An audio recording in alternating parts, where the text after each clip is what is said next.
સદરનો પીવાતય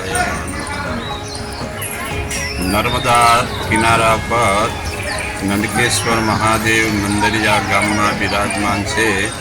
હજારો વર્ષ પહેલાં નંદીએ તપસ્યા કરેલી, ભગવાન ત્યાં પ્રગટ થયેલા અને ભગવાને વરદાન માગવાનું કહ્યું તો નંદીએ કહ્યું કે તમે બધાય ભક્તોના દુઃખ તાપ દૂર કરીને મનોકામના પૂરી કરો અને મારા નામથી અહીંયા વાસ કરો.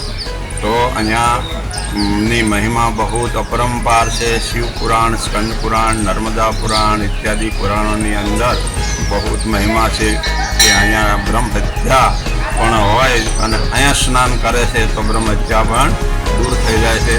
અને દર વર્ષે વૈશાખ સુદ સાતમના દિવસે ગંગા પ્રાગટ્યનો મતલબ અહીંયા પ્રાગટ્યનો ઉત્સવ મનાવવામાં આવે છે. મેળો ભરાય છે ગંગા સપ્તમીનો અને અહીંયા સંસ્થા તરફથી બધી વ્યવસ્થા ભોજનની, ભજનની અને સવારે ચા નાસ્તાની પણ સારી રીતે કરવામાં આવે છે. એટલું જ નહીં પરંતુ જેટલી બને તે રહેવાની પણ વ્યવસ્થા કરવામાં આવે છે. અને દૂર દૂરથી પ્રત્યેક ખૂણેથી હજારો શ્રદ્ધાળુઓ અહીંયા સ્નાન કરવા આવતા રહે છે.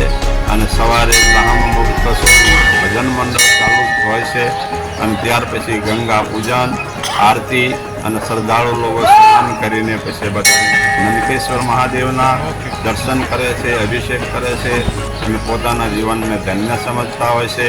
અને એટલું એના માટે ખાસ સરકારને પણ એટલી જરૂર છે કે અહીંયા નાહવાની વ્યવસ્થા નથી, ઘાટ નથી અથવા રોડ નથી.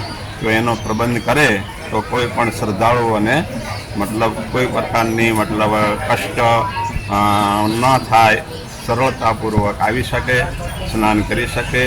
અને ભક્તો મંડળ ગામ તરફથી, સંતો તરફથી બધાએ સાથ સરકારને બધા મળીને જો આનું સારું આયોજન કરીએ તો દર વર્ષે બધાને અમૂલ્ય લાભ પ્રાપ્ત થતો રહે. સ્વામીજી, કેટલી પબ્લિક આવી હશે આજે?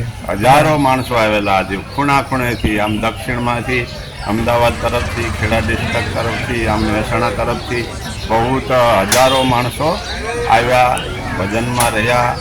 બધાએ ભોજન રાત્રે 12 વાગ્યા સુધી કર્યું અને પછી સવારમાં ભજન કરીને સ્નાન કરીને બધાને ચા નાસ્તાની પણ વ્યવસ્થા કરવામાં આવી.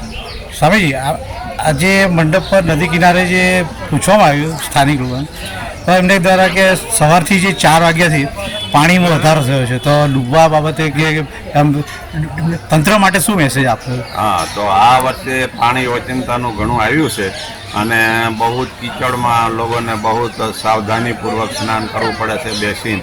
હોમગાર્ડવાળા ઇત્યાદિ પોલીસ લોકોએ પણ વ્યવસ્થા કરી હતી કે કોઈની જાનહાનિ ન થાય.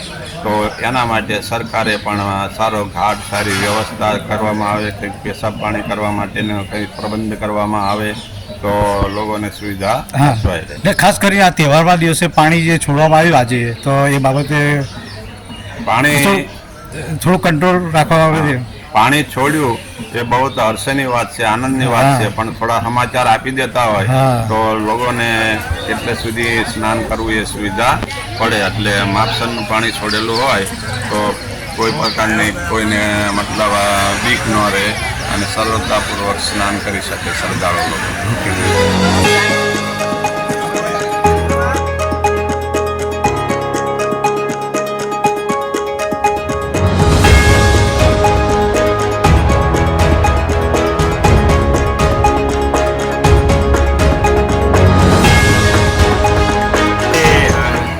महादेव की जय हो, नर्मदा मैया की जय. આજે વૈશાખ સુદ સાતમ ગંગા સપ્તમીનો પવિત્ર દિવસ છે. આજના દિવસે ગંગા મૈયાએ આ જે ગંગનાથ મહાદેવ શિવલિંગ છે ત્યાં આગળ સાધના કરેલી અને વૈશાખ સુદ સાતમના દિવસે શંકર ભગવાન અહીંયા આગળ પ્રસન્ન થયેલા એમને અને વરદાન માગવા કહેલું. ત્યારે ગંગા મૈયાએ એવું કહ્યું કે હું પૃથ્વી ઉપર મારું અવતરણ થયેલું છે અને બધા મારામાં સ્નાન કરીને પાપમાંથી મુક્ત થશે, તો મારા કલ્યાણાર્થે મારે શું કરવું? ત્યારે શંકર ભગવાને એવું વરદાન આપેલું કે વૈશાખ સુદ સાતમના દિવસે તમે અહીં આગળ નર્મદાજીમાં મળવા આવજો તો તમારું પણ કલ્યાણ થશે.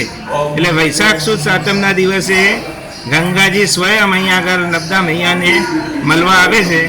એટલે ગંગનાથ મહાદેવ અહીં સ્વયંભૂ પ્રગટ થયા એટલે ગંગનાથ મહાદેવ તરીકે શિવલિંગ સ્વયંભૂ શિવલિંગ છે. આ દિવસે બધા જ ભક્તો અહીંયા આગળ મોટી સંખ્યામાં આવે છે. શ્રદ્ધાળુઓ બ્રહ્મ મુહૂર્તમાં નદીમાં સ્નાન કરે છે, દર્શનનો લાભ લે છે અને ધન્યતા અનુભવે છે. જય મહાદેવ નર્મદે.